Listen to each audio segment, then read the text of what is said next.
Welcome to Croatia, which is officially called the Republic of Croatia. Croatia is located at the crossroads of Central and Southeast Europe.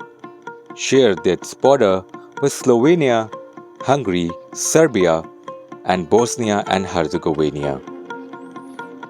Croatian currency is kuna, and by population, as per the consensus in 2021, it's near about 4 million.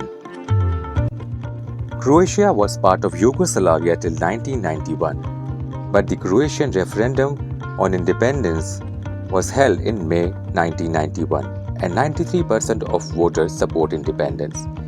However, getting an independence for Croatia was not that easy. They fought the Croatian War of Independence from 1991 till 1995, which was fought between Croatian forces which were loyal to the government of Croatia with the Serbian-controlled Yugoslav People's Army, also known as JNA, and local Serbian forces as well. And this long struggle of independence comes to an end in the year 1995.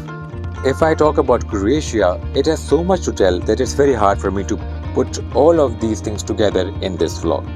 So this was a small introduction about Croatian history. But there's a lot more to tell.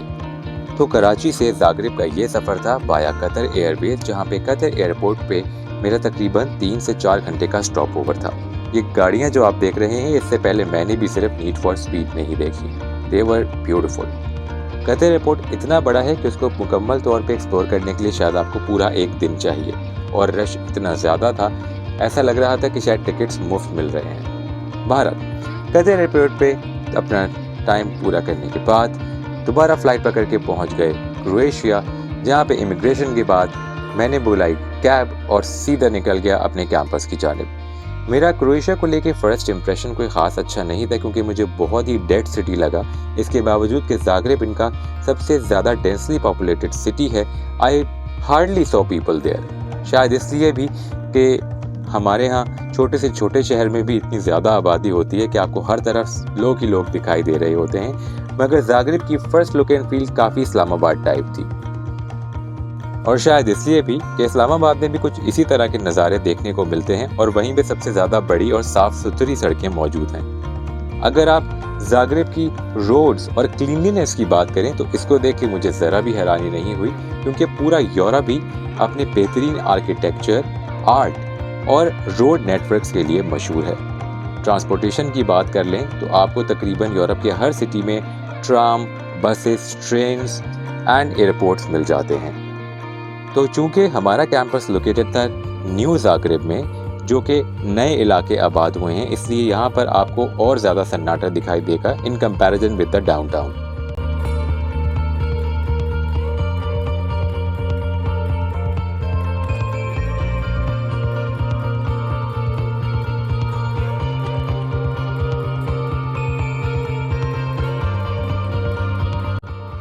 तो ये है first look मेरी accommodation की window से। जिस जगह पे मैं ठहरा हुआ था वहाँ से जागरेब के कुछ ऐसे व्यूज़ थे। खिड़की से जागरेब के नज़ारे तो आपको दिखा दिए, मगर अब आपको दिखाते हैं रूम। एंटर होते के साथ ही राइट साइड पे बना हुआ है rest room, which was furnished with almost everything that anyone need. Room की अगर थीम की बात करूं तो यहाँ पे ज़्यादातर टीक की लकड़ी का इस्तेमाल किया गया है, और पूरे रूम में आपको टीक और ब्लैक कलर की थीम ही दिखाई देती है। मगर रेस्ट रूम में जो इन्होंने कलरफुल टाइल्स लगाए हैं, इससे इसको काफ़ी वाइब्रेंट और एनर्जेटिक लुक मिलता है। कमरे के अंदर भी आपको हर रूम में ब्लैक एंड टीक के साथ कोई ना कोई और कलर बहुत खूबसूरती के साथ मर्ज किया हुआ दिखाई देगा। In my case it was green. वैसे तो एक रूम में जनरली 2 लोगों को रुकवाया जाता है, मगर आई वॉज लकी इनफ कि पूरा रूम मुझे अकेले को ही मिल गया, क्योंकि कैंपस पे बहुत ज़्यादा रश नहीं था। तो अपनी नींद पूरी करने के बाद बाय द टाइम मैं सो के उठा तो रात के 9 साढ़े 9 बज चुके थे। मैंने बाहर देखा तो लगा कि शायद कोई भी जिंदा नहीं है या सब सो चुके हैं, मगर फिर भी मैंने रिस्क लिया और बाहर निकल के ढूंढना शुरू किया कि कैसे यहाँ के डाउनटाउन जाया जा सकता है। कैंपस से तकरीबन 1 किलोमीटर के फासले पे ट्राम स्टेशन है, जहाँ से ट्राम पकड़ के मैं सीधा पहुँच गया डाउनटाउन, क्योंकि रात के टाइम पे सिर्फ डाउनटाउन पे ही आपको रौनक मिलेगी। और इस डाउनटाउन का नाम भी बड़ा इंटरेस्टिंग है, जिसको मैंने भी यहाँ की ट्राम से ही सीखा है। इस जगह को कहते हैं TRG बाना जलेसा जोसेफिया। इसकी हिस्ट्री तो मैं आपको बाद में बताऊंगा, मगर ये वो मेन स्क्वायर है जहां से आपको जाग्रेब की तमाम हिस्टोरिकल साइट्स और टूरिस्ट प्लेसेस का एक्सेस मिलता है। ज़्यादातर म्यूजियम्स, चर्च, कैथीड्रल्स, इसके अलावा पब्स एंड क्लब्स इसी इलाके में पाए जाते हैं। मैं यहाँ पर पहुँचा था सैटरडे नाइट को, मगर उसके हिसाब से रश बहुत कम था। ये है इनका मेन ट्राम स्टेशन। और यहाँ पे एक और मज़े की बात ये हुई कि सराउंडिंग्स को एक्सप्लोर करते करते मुझे मिले मेरे साउथ एशियन ब्रदर्स। एक ही फ्रेम में आपको दिखेगा नेपाल, इंडिया और बांग्लादेश एंड पाकिस्तान।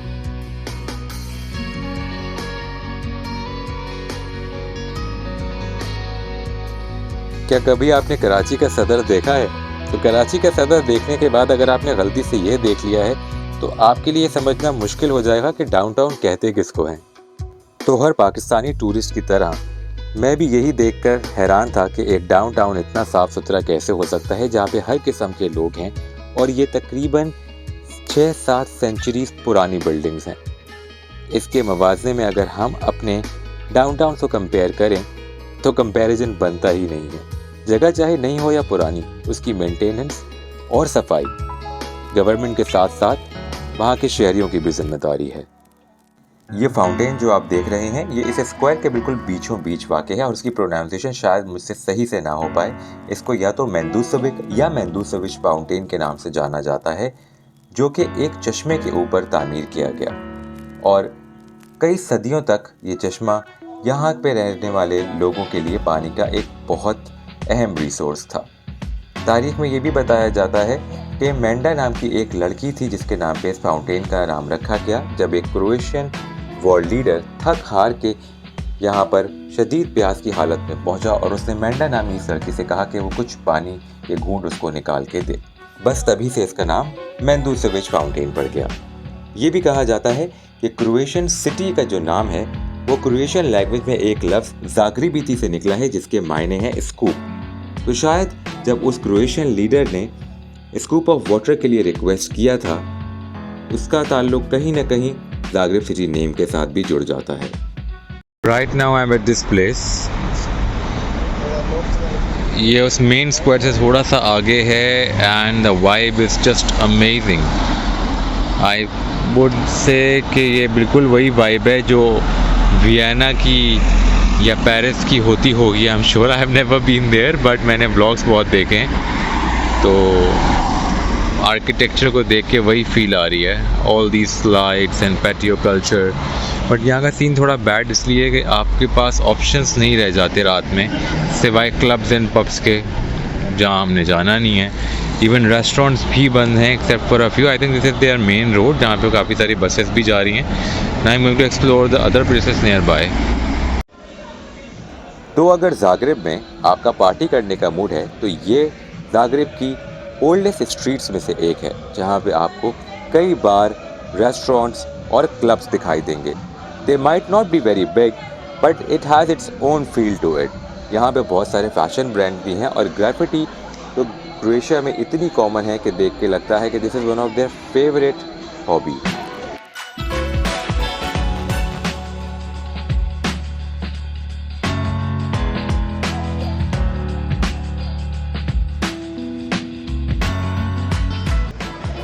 TRG बाना स्क्वायर के एक साइड पे ये स्ट्रीट भी निकलती है जहाँ पे आपको लाइन से रेस्टोरेंट्स नज़र आएंगे। बाय द टाइम मैं यहाँ पहुँचा था तो ज़्यादातर रेस्टोरेंट क्लोज हो चुके थे, मगर लाइटिंग और वाइब बहुत ज़बरदस्त थी। इनको देख के लग रहा था कि ये वो जगह है जहाँ पर बैठकर आप अगर कुछ ना भी खाएं तो कम से कम एक कप कॉफ़ी ज़रूर पिएं।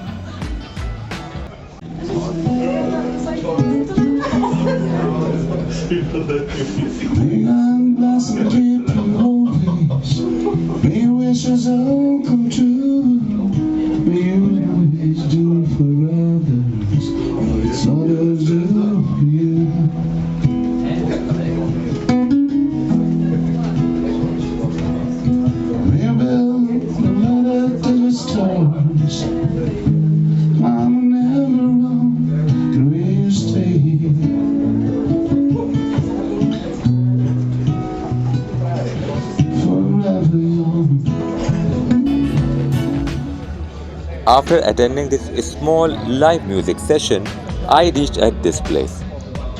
TRJ बाना स्क्वायर के लेफ्ट की तरफ एक रास्ता निकलता है जहाँ पे आप सबसे पहले पहुँचते हैं ढोलक मार्केट में और वहाँ से ऊपर की तरफ कुछ स्टेयर्स आ रही हैं। वहाँ से आप एक्सेस कर सकते हैं एक और स्क्वायर को जहाँ पे ये एक बहुत ज़बरदस्त क्लब बना हुआ है और इसके बिल्कुल पीछे है ज़ाग्रेब की मशहूर टूरिस्ट डेस्टिनेशंस में से एक कैथीड्रल।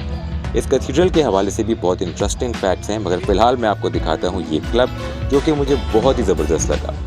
यहाँ पे आपको एक अजीब सी वाइब दिखाई देगी। एक तो इट वॉज डेकोरेटेड ब्यूटिफुली, जबकि बिल्डिंग काफ़ी पुरानी थी, मगर जिस तरह से इन्होंने इसको डेकोरेट किया हुआ था वो वाकई एक देखने वाली चीज़ है। And I saw people enjoying with music and wine which is one of their favourite hobbies.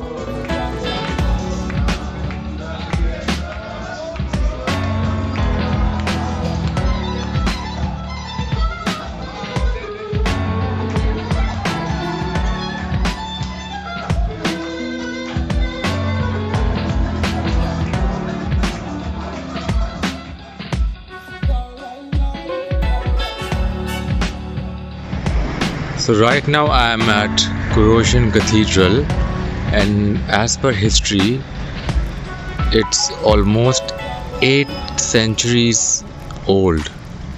It has seen a lot, earthquakes, wars, and a lot more. And the place itself is just amazing. Looks like a town from some fairy tale. Zagreb cathedral की history काफ़ी rich है और इसने बहुत कुछ झेला है। इसकी कंस्ट्रक्शन 12th सेंचुरी में कहीं स्टार्ट की गई थी जो कि 1227 में कंप्लीट हो गई थी और उसके बाद 1242 में मंगोल्स ने इसको बहुत बुरी तरह से डिस्ट्रॉय कर दिया था। उसके बाद कई फेजेस से होते हुए 19th सेंचुरी में इसने एक बहुत बड़ा अर्थक्वेक आया था जिसकी वजह से इस कैथीड्रल की बुनियादें हिल गई थी और बहुत ज़्यादा नुकसान हुआ था। इसके बाद रिस्टोरेशन का काम किया गया जो कि 1906 में कंप्लीट हुआ। It is actually the second tallest building in entire Croatia. Croatia के कुछ लोकल्स और टूरिस्ट वहाँ पे पार्टी कर रहे थे and they saw me vlogging, तो उन्होंने मेरे लिए ये छोटी सी क्लिप रिकॉर्ड कराई। A big thank you to all of these guys.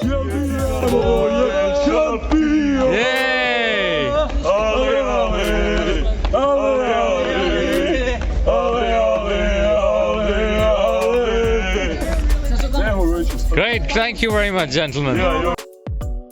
Zagreb में मौजूद ये स्क्वायर एक ऐसी जगह है where you just wanna go and get lost, क्योंकि हर गली में आपको कुछ नया देखने के लिए मिलता है। जो आर्किटेक्चर है वो वाकई लाजवाब है, इसके बारे में जितनी भी तारीफ की जाए कम है। ये जो ग्लास से बनी हुई बिल्डिंग आप देख रहे हैं इसका नाम है hotel Dubrovnik, which is one of the most popular hotels in entire Zagreb. उसकी रीज़न है इसकी location. It is located right in the middle of the city in their downtown, जहाँ से आपको तकरीबन सारी ही जगहों का बहुत ईजी एक्सेस मिल जाता है। चूँकि मैं काफ़ी लेट पहुँचा था और ऑलरेडी रात के 2 बज चुके थे, it was time for me to go back to my campus. मैंने यहाँ से ट्रैम पकड़ी और सीधा निकल गया कैंपस के लिए, मगर स्टोरी में थोड़ा सा ट्विस्ट था क्योंकि जिस ट्रैम से मैंने वापस जाना था वो ट्रैम अवेलेबल नहीं थी and I chose the wrong one. तो हाफ वे मैं एक मॉल पे उतरा जहाँ से मैंने फिर बुलाई कैब और सीधा पहुँचा कैंपस पे। यहाँ पर आपको बोल्ट और ऊबर बहुत अच्छे ऑप्शन मिल सकते हैं, तो अगर आपने ज़ाग्रेब एक्सप्लोर करना है तो the first cheapest option would be tram followed by bolt और ऊबर दोनों पे ही आपको कई प्रमोशनल कोड्स भी मिल जाते हैं। तो अगर आपको कम्यूट करना है within the city then it can be the best option after tram. Then this is the end of our day 1 in Zagreb. आपसे मुलाकात होती है ज़ाग्रेब की और खूबसूरत लोकेशंस के साथ अगले व्लॉग में। Till then take care of yourself, sharing with you my photo library of day 1। If you like this video, like it, share it, and don't forget to subscribe my channel. Keep up with Ashad. And last but not the least, you can also follow me on Instagram and do share your feedback on YouTube in comment section. I'll be taking you to Yarun Lake, Mixi Mead Park, and many other amazing places in the next vlog. Stay tuned.